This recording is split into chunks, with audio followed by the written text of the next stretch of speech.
В Великобритании есть место, которое многие называют лесом, который поглощает людей. Этот лес, Аутленд, расположен на востоке страны. Здесь происходят события, которые трудно объяснить рационально. Лес овеян множеством историй о людях, которые потерялись и больше никогда не вернулись.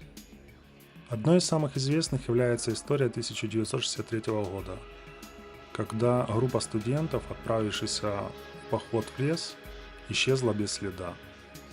Они были опытными туристами и знали маршрут. Но когда вернулись их друзья, они обнаружили, что студенты не смогли выбраться.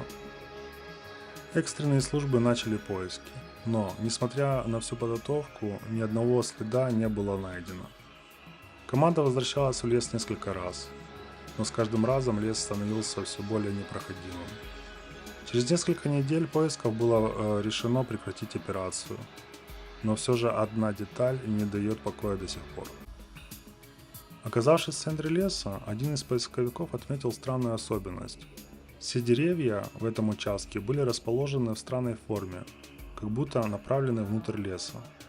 Некоторые из них были настолько старыми, что их стволы выглядели изогнутыми, а корни казались чересчур глубокими, будто они пытались спрятать что-то под землей. Прошло много лет, но ни один человек, который забрел в этот участок леса, не смог вернуться живым. В лесу было замечено множество аномалий. Техника не работала, компасы показывали неверное направление, а GPS вечно сбивался.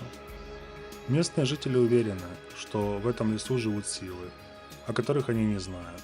Некоторые считают, что это древний священный лес, а другие утверждают, что он связан с энергетическими полями, которые могут искажать реальность. Но что самое странное, несколько лет назад на данном участке леса, где пропали студенты, была найдена камера. На ней было зафиксировано лишь несколько мгновений. Пожилой мужчина, который, как оказалось, потерялся в этом лесу, был снят на видео.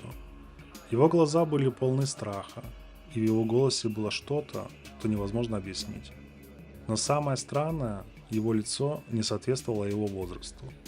Он выглядел намного моложе, а его одежда не имела признаков времени. Что это? Неуловимая аномалия или древняя сила леса? Ответ так до сих пор и не найден.